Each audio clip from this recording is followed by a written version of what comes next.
Robiyaning ko'z nuri birdan yo'qolgach, butun uy qo'rquv ichida qoladi. Ammo asl sinov hali oldinda bo'ladi. Bir tomonda o'lim qo'rquvi bo'lsa, boshqa tomonda munosabatlarning buzilish xavfi hammani bezovta qiladi.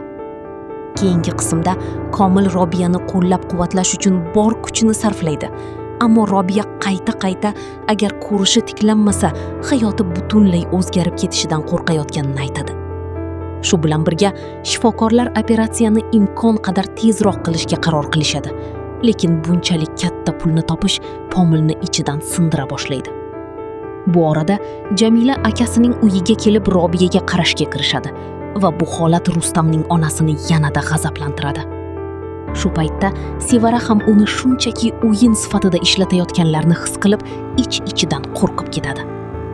Ammo eng katta zarba Robiya operatsiyadan oldin shunday bir gap aytganda bo'ladiki, bu hammaga juda qattiq ta'sir qiladi. Agar videomiz sizga yoqqan bo'lsa, like bosishni va kanalga obuna bo'lishni unutmang. Shuningdek, har bir yangilanish sizga tez yetib borishi uchun qo'ng'iroqcha tugmasini ham yoqing.